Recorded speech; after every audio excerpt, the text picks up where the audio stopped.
सुबह का समय था। गांव के ऊपर हल्की धुंध छाई हुई थी।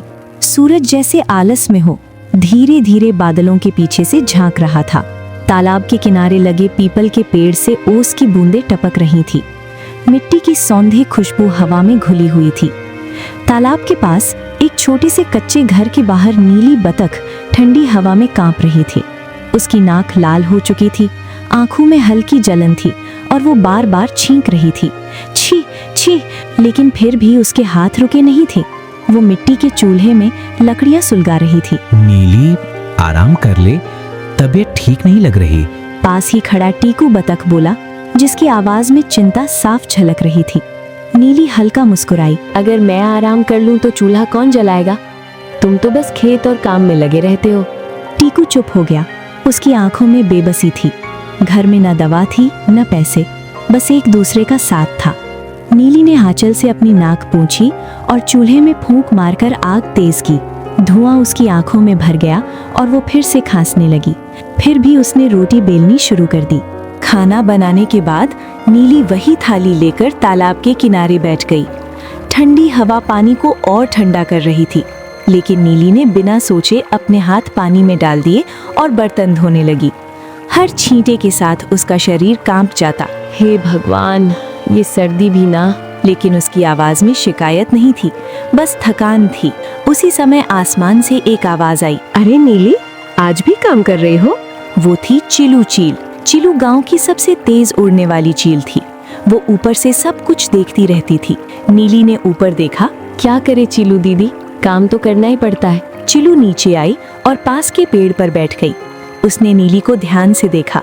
तुम्हें तेज सर्दी है, आराम क्यों नहीं करती? नीली ने हंसते हुए कहा, हम गरीबों की सर्दी आराम से नहीं जाती दीदी, काम करते करते ठीक करनी पड़ती है। चिलू की आंखें कुछ पल के लिए नम हो गईं। उसी गांव के दूसरी ओर एक बड़ा पक्का घर था। खिड़कियों पर पर्दे, आंगन में साफ सुथरी जमीन और अंदर गर्माहट। वहां रहती थी एक अमीर बतख, रूपा। रूपा को भी सर्दी हो गई थी, लेकिन उसकी सर्दी अलग थी। वो बिस्तर पर लेटी हुई थी। चारों तरफ मुलायम कंबल, पास में गरम सूप और एक नौकरानी उसके पंख सहला रही थी। ओह, मेरी नाक बंद हो गई है। रूपा ने धीरे से कहा, मालकिन, ये अदरक वाली चाय लीजिए। नौकरानी बोली, और डॉक्टर को बुलाओ, मुझे ठीक महसूस नहीं हो रहा। एक ही गांव, एक ही मौसम, एक ही बीमारी। लेकिन एक तरफ नीली थी जो सर्दी में भी चूल्हा जला रही थी, बर्तन धो रही थी, कपड़े धो रही थी। और दूसरी तरफ रूपा थी जो सर्दी में बिस्तर से उठ भी नहीं रही थी और 4 लोग उसकी सेवा में लगे थे।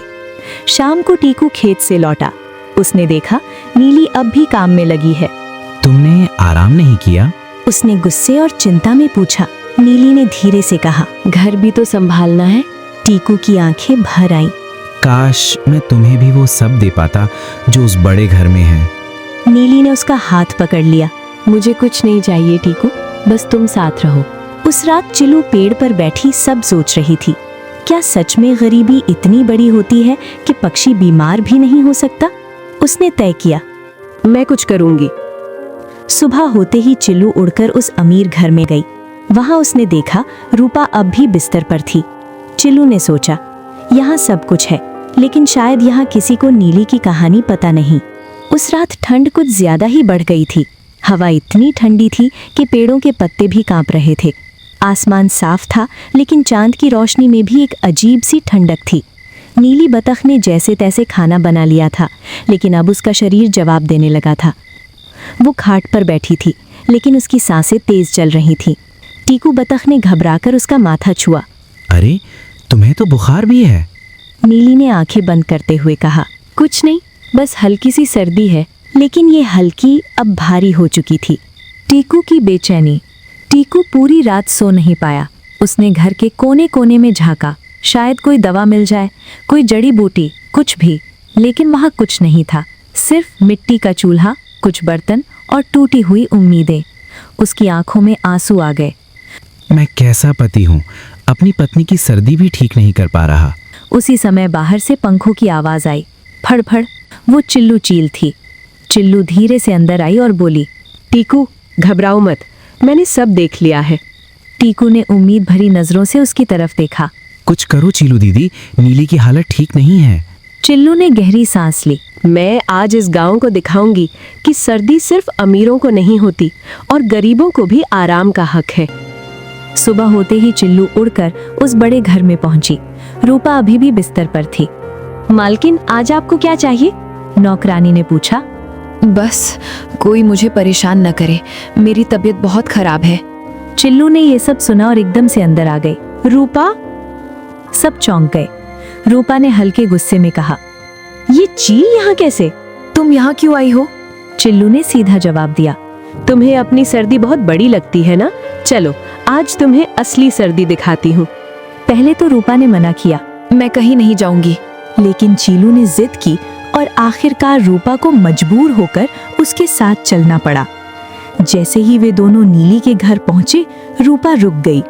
उसने पहली बार उस छोटे से कच्चे घर को देखा। दीवारों में दरारें थीं, छत से हवा अंदर आ रही थी और अंदर नीली खाट पर पड़ी थी, कांप रही थी। फिर भी उसके पास चूल्हे पर अधपकी रोटियां रखी थीं। टीकू उसके पास बैठा था, उसकी हथेली पकड़कर। नीली, थोड़ा पानी पी लो। नीली ने मुश्किल से आंखें खोलीं। पहले तुम खा लो। रूपा की आंखें ये देखकर भर आईं। उसने धीरे से पूछा, ये कब से बीमार है? टीकू ने सिर झुकाकर कहा। 2 दिन से, लेकिन काम नहीं छोड़ा। रूपा को अचानक अपने आप पर शर्म आने लगी। मैं तो 1 दिन की सर्दी में बिस्तर से उठ नहीं पाई और ये? उसके हाथ कांपने लगे। उसने पहली बार महसूस किया, सर्दी एक ही होती है, लेकिन हालात उसे अलग बना देते हैं। रूपा तुरंत बोली, रुको। वो भागकर अपने घर गई। कुछ देर बाद वो लौटी, अपने साथ गरम कंबल, दवाइयाँ और खाना लेकर। टीकू, ये लो। टीकू हैरान था। ये हमारे लिए? रूपा ने सिर हिलाया। हाँ, और अब से नीली आराम करेगी।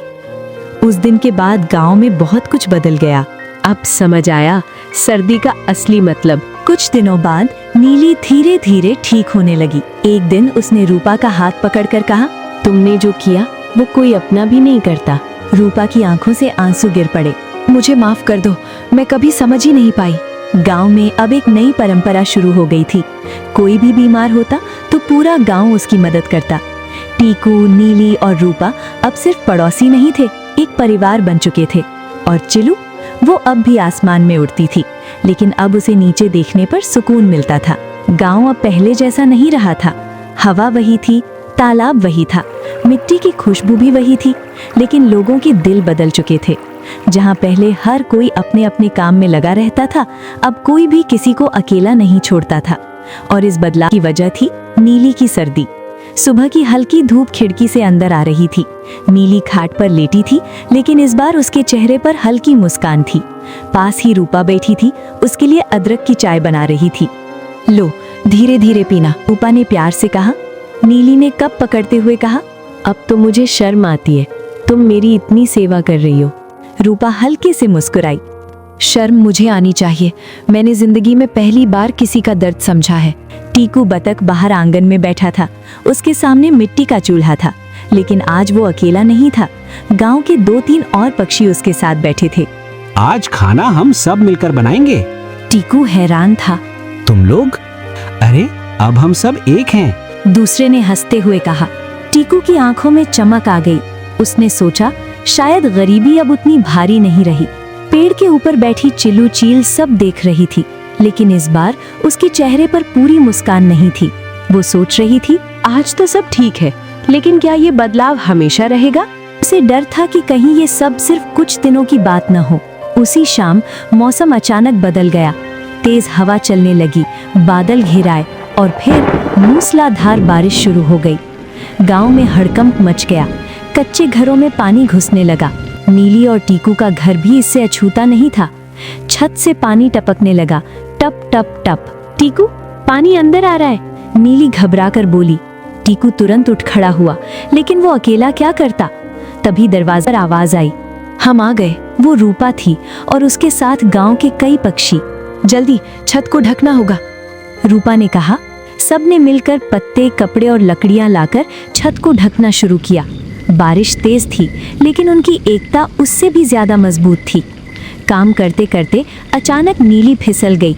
अरे, टीकू दौड़ा, सावधान। लेकिन उससे पहले रूपा ने उसे संभाल लिया। अब तुम आराम करो, बाकी हम देख लेंगे।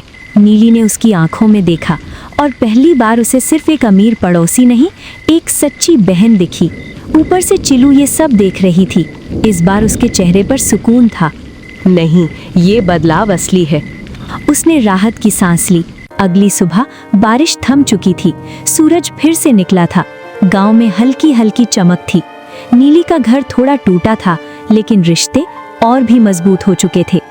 उस दिन गांव के सभी पक्षी एक जगह इकट्ठा हुए। रूपा ने कहा, अब से कोई भी अकेला नहीं रहेगा। एक बूढ़े पक्षी ने जोड़ा।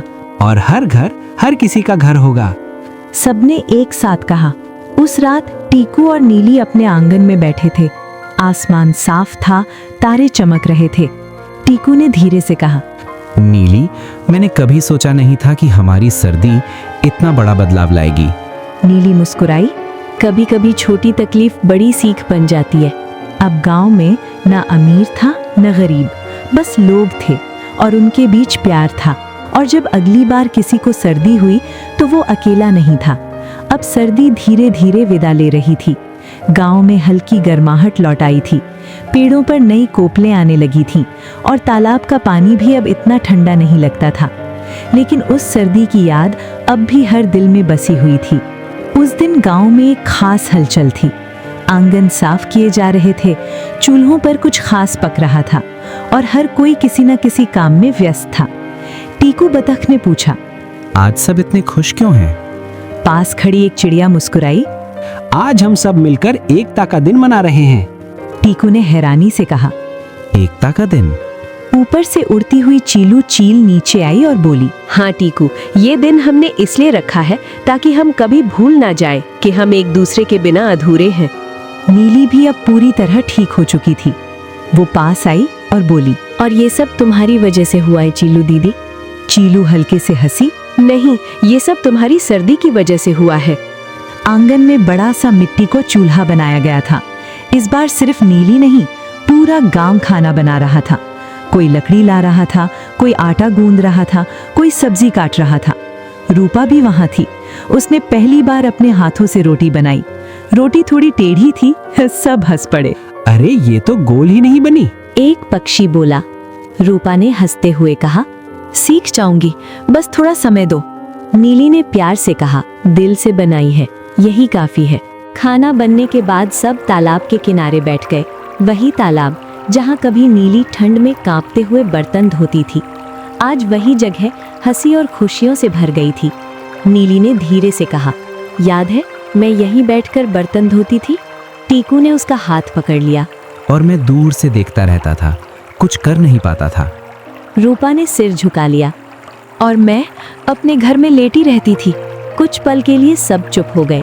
तभी चिलू बोली, लेकिन अगर वो दिन ना होता तो आज ये दिन भी नहीं होता। सबने उसकी बात समझी। कभी कभी दर्द ही बदलाव की शुरुआत बनता है। रूपा उठी और अपने घर से एक छोटा सा बक्सा लेकर आई। नीली, ये तुम्हारे लिए है। नीली ने खोलकर देखा। अंदर एक गर्म शॉल था, बहुत सुंदर लेकिन सादा। ये बहुत महंगा नहीं है, रूपा बोली, लेकिन इसमें मेरा दिल है। नीली की आंखों से आंसू निकल पड़े। मेरे लिए ये सबसे कीमती है, टीकू ने सबके सामने कहा। आज मैं एक वादा करता हूँ। सब उसकी तरफ देखने लगे। मैं हमेशा मेहनत करूंगा, लेकिन अब अकेला नहीं, हम सब साथ मिलकर आगे बढ़ेंगे। गांव के सभी पक्षियों ने एक साथ कहा, हाँ, हम साथ हैं। शाम हो गई थी। सूरज ढल रहा था। आसमान नारंगी रंग में रंग गया था। चिलू धीरे धीरे ऊपर उड़ने लगी। उसने नीचे देखा। टीकू, नीली, रूपा और पूरा गांव सब एक साथ बैठे थे, हंस रहे थे। उसने मन ही मन कहा, रात हो गई। गांव में हर घर में दिया जल रहा था, लेकिन अब रोशनी सिर्फ दियों में नहीं थी, दिलों में भी थी। नीली ने आसमान की तरफ देखा। धन्यवाद।